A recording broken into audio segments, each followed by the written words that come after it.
Hey everybody, Amanda Russo here with Keller Williams Collective, and this is Move Forward with Amanda. And I am so excited today to have my guest, Tom Stone, with Stone Legal Group. Good morning. How are you? I'm doing good. Doing good. Thank you for having me. Absolutely, love to. And we are here today to talk about something that I think is so important, especially for our senior population. And I love that this is something that you're passionate about speaking on. We're going to talk about scams. And unfortunately, I have seen several instances with some of my clients and families where their loved ones have become victims of scams. But I want to give you a minute to introduce yourself, tell us about what you do, and why this is such an important topic for you. Well, thank you.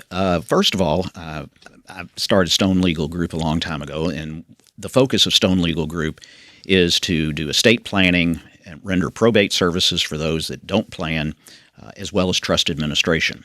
And one of the things that I have discovered over the course of time is once people get their estate plan into place, there are a number of opportunities for that plan to go awry. And one of them happens to be, especially with elderly folks, scams.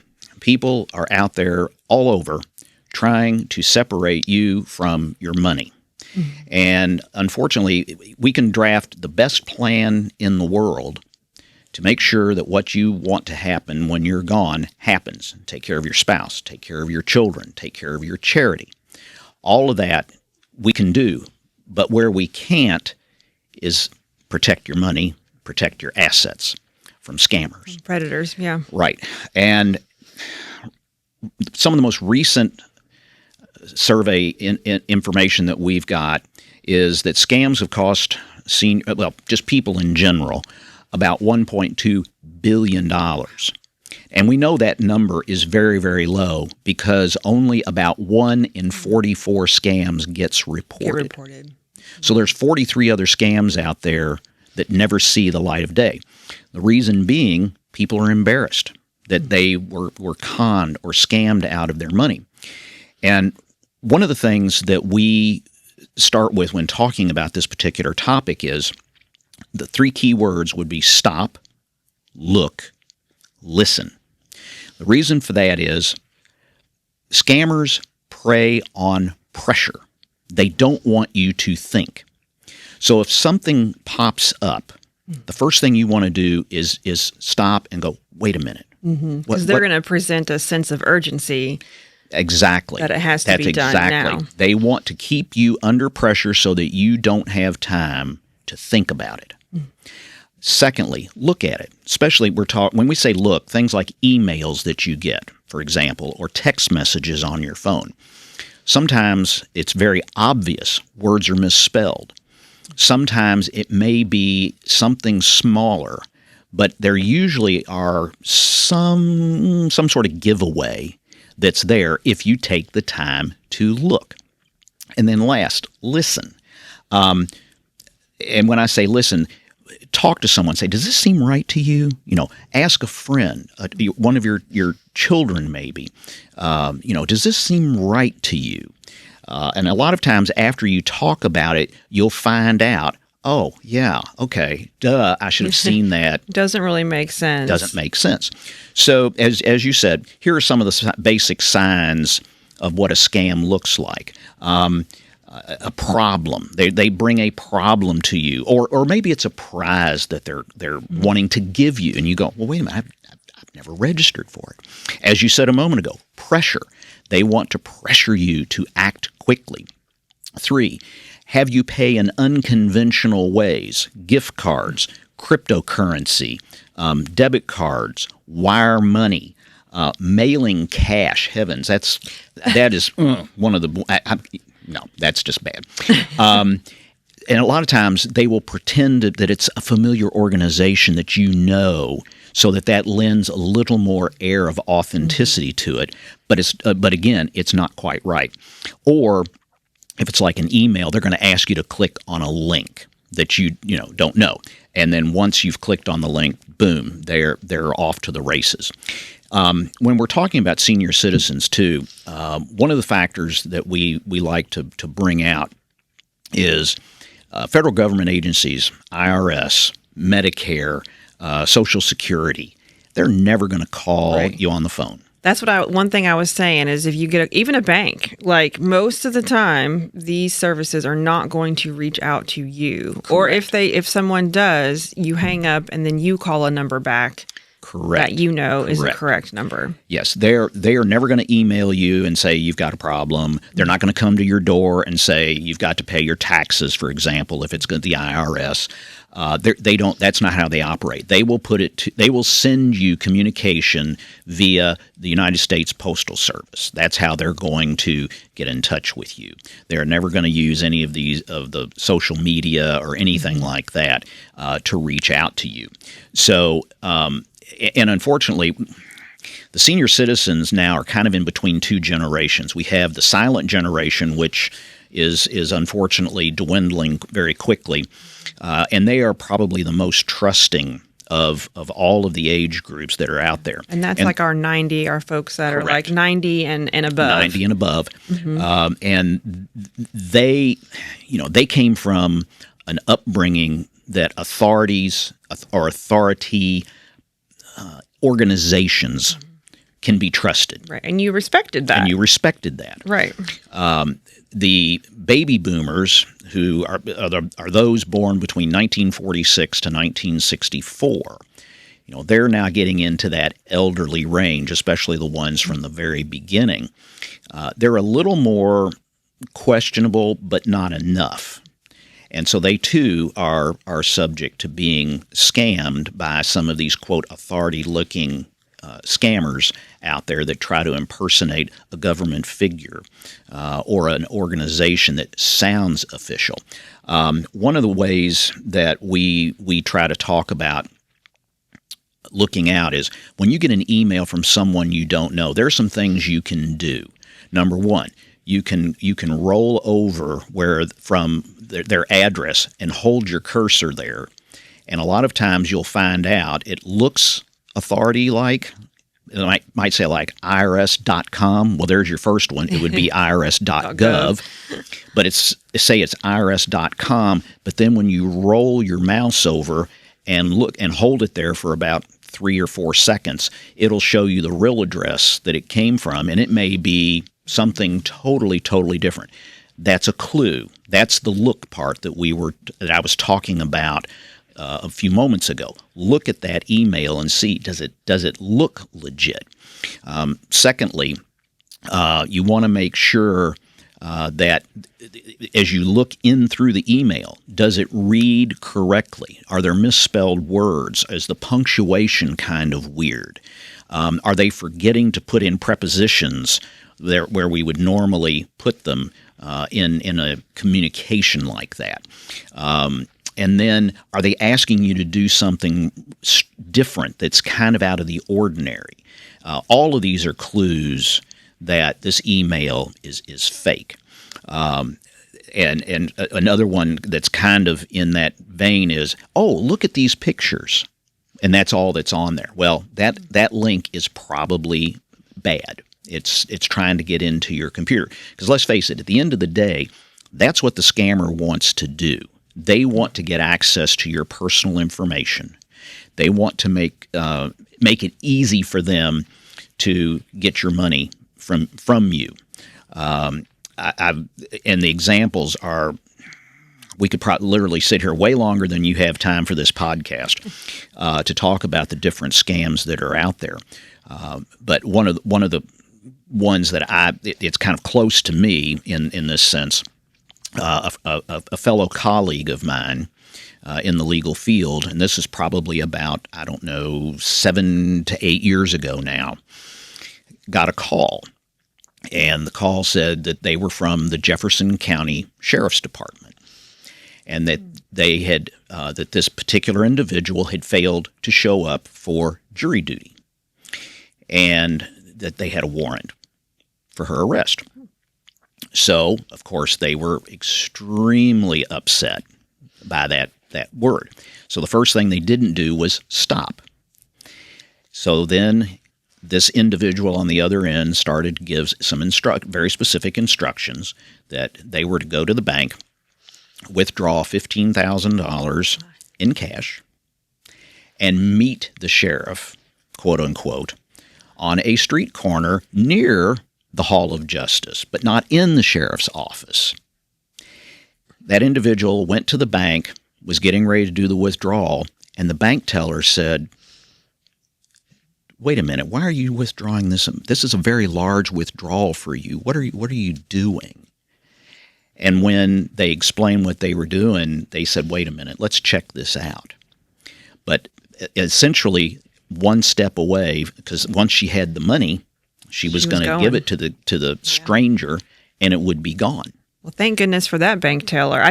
I think we don't see that enough, because I've had clients that have gone to banks, multiple areas of the same bank, and taken out money. The gift card one was a big one that recently happened. So I think hopefully these bank tellers will start to put more stops to that, because they're usually, like you said, that kind of line between this is odd behavior for you and what are you doing, and hopefully bringing to light to someone who's in this urgent, need, thinking they have to solve this problem or fix this problem, to get them to stop.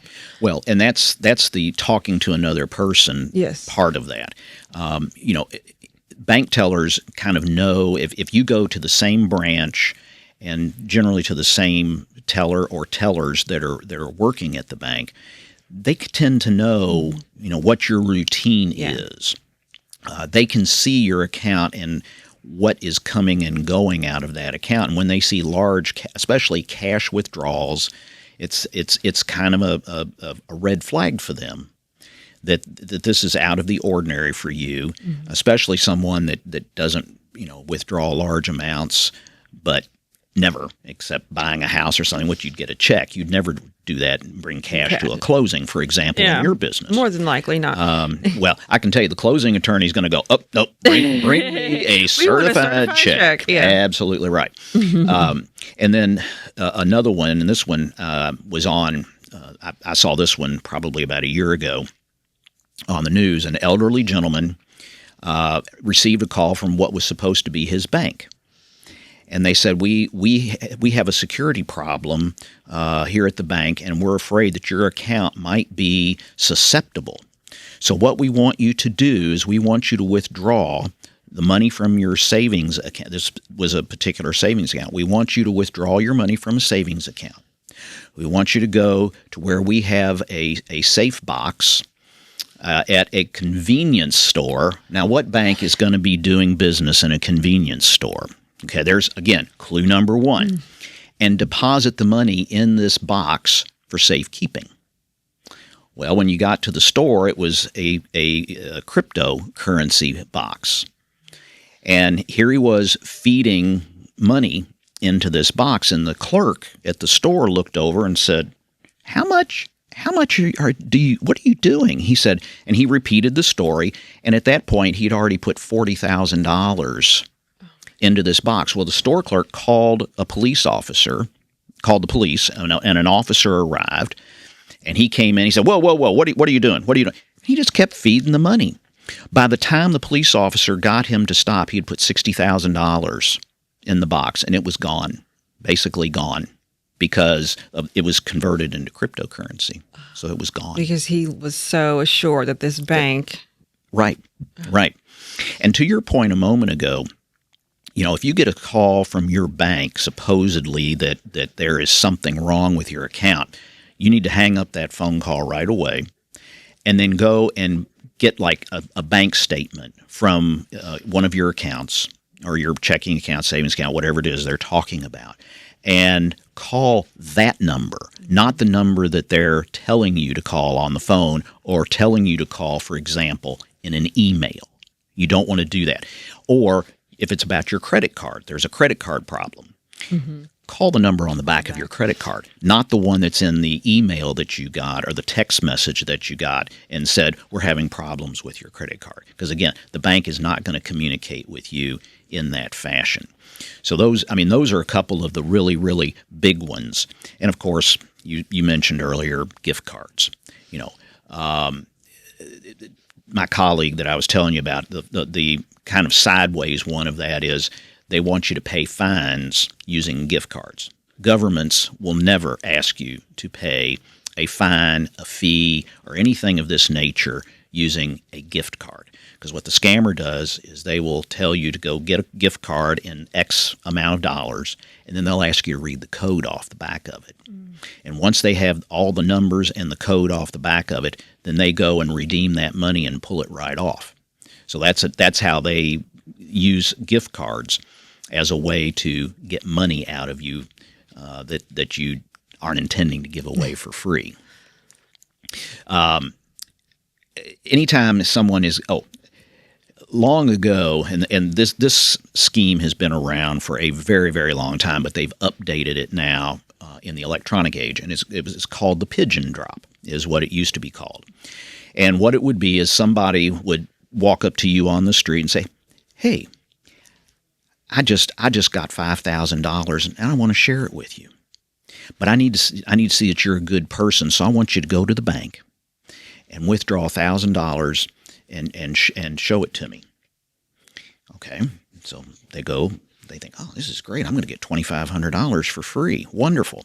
So they go. They withdraw some money. He tells them to bring it in a bag, and then they switch the bag and give you what you think is the money, and you open it up, and it's confetti. Oh, I've not heard of that. Well, Wow. that's before we got into the electronic digital, age. yeah. But that scam has been around for a very, very long time, and now it's depositing money. It's depositing to get money back. And another scam along those lines that you have to be careful with banks is someone calls purporting to be the bank, and they say, "Oh, a deposit was made into your account by accident. You need to refund it." Well, first of all, if you stop and think about it, wait a minute, the bank put it in, the bank can take it out. Right. But again, what they're trying to do is they will show you they will send you an email, and it shows what purports to be your bank account.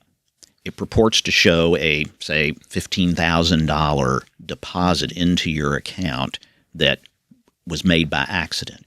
And they want you to give it, and they'll tell you a specific place to send it. Well, of course, what they're doing is you're giving them your money. The $15,000 was never in there. And again, stop, look, listen. Again, if this person said, "Well, wait a minute. If the bank put it in, the bank can take it out." If you stop for a moment, but they'll put pressure on you so that you don't have time to think about that, because they're going to make it sound like you're in trouble for their mistake and keep you off balance. So that's, again, if you just slow down, there's never anything out there that has to be that quick in these types of scams. It's not a life or death situation. That's not what you're dealing with. You have time to stop and listen. And that's one of the things we try to encourage when we go out and do this as a full presentation. We try to encourage people to really take a step back and make sure that what you're doing makes sense. And it's not forcing you to do something that you wouldn't normally do if you had time to think about it. My mother-in-law, probably 8 years ago, got what was supposed to be a call from my son. "Grandma, I can't call Dad. I've been arrested for DUI. I need you to post bail." Well, then Deputy Sheriff so-and-so gets on the phone and says, "You can post bail with your credit card at midnight." And of course, she's rattled and thinking, Exactly. "This got to help my grandchild." Gotta help my grandchild. Yeah. So she dutifully goes to her purse, gets her MasterCard, gives it the number. Now, in this particular case, because it was on a credit card, she was able to report that. As soon as she realized that it wasn't, they were able to report it to the bank, and they were able to stop that. So she was lucky. She was not out $1,500 like a lot of people would just do it and not even think about it again. And this kind of brings up another point. When a situation like that occurs, you get a call, a child needs bail money. Call them. Call them. Call them and see where they are. See where they are. See if they answer. Call them. I had, this is a while back, a classmate from high school who no longer lives here in Louisville, all of a sudden pops up on my Facebook page and says, "Oh, Tom, I've got a terrible problem. Mac and I are in London, and my purse got stolen with all our credit cards and our passports. And I know this is a lot to ask, but can you send us $2,000 so we can get tickets to come home?" And my first thought was, why are they reaching out to me? But you'd be surprised how many people would think, and would do it. They want to be the good person and help. They want to be the good Samaritan. Yeah. Exactly. And the corollary to that is, and this is a new one that I just read about probably about 4 or 5 months ago. Take that idea, but to put a little twist on it, Facebook groups. So say you have a Facebook group for gardening, and you join it, and it's people from all over the country. And someone befriends you, and you start talking gardening stuff or whatever the hobby might be. You develop, you think, a friendship with that individual. And then somewhere along the way, that person has a problem, or that person needs money, short-term loan, some crisis that has popped up, and they ask you for a loan. Well, it's a scam, because you're never going to see that money again. That person isn't your friend, and then there's also the romance aspect. Yes. There are online romances that are out there. This happened to a client recently. Well, my wife had a friend who's well, she's deceased now, but the husband was reaching out to someone online, and over the course of probably 2.5 years now, he has sent scads of money to the point where he ended up cleaning out every bank account he had, sending money to this person. He sold the house after she died. All that money went to this person. And now he's living out of somebody's borrowed truck because he has no money anymore. And you just sitting there. I mean, his daughter was saying, "Dad, this isn't real," because they would sit there and say, "Oh, we'll get together. Let's plan a trip," and then it would come time for the trip to meet. Something happened, and it gets canceled. Yep. And he just kept on, feeding the lines to him, and he just kept buying it left and right, and now he's on the street because of that. So scams can take all kinds of twists and turns and that sort of thing. But if you, again, stop, look, and listen, and I don't want to keep sounding like the broken record. No, but that's so important. The stop, look, and listen. I mean, it reminds me of when we were kids with the fire drill. You stop, drop, and roll, but it is. You just stop, kind of take a step back and remove that urgency. Ask somebody else their opinion, and hopefully that will, stop the next step from happening. Exactly. And going back to the online world, one of the things you've probably gotten these emails. I think everybody's gotten this email. They will tell you that there's something wrong with your password, and what they want you to do is enter your old password and then confirm it. Well, that allows them to get in. Or you get something that says your computer has a bug, and you have to click on this link in order to get a patch or a download or a fix of this problem. Again, that too is a scam. And going back to something I said early, check that from where it's coming from. Check that address and see. If it says, for example, Microsoft .e.something, that's telling you right there that that's not really Microsoft.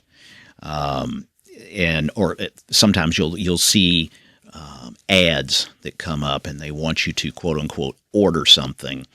that you've never gone to that particular website before, it's probably a scam as well, because they're, again, trying to get you to give information about your credit card, because all they need is your credit card number, expiration date, and the code on the back. And that's all they really need to be off to the races and start charging stuff left and right on your credit card. So just be careful. That's the real key here. Is you've got to be careful, because scammers are constantly reinventing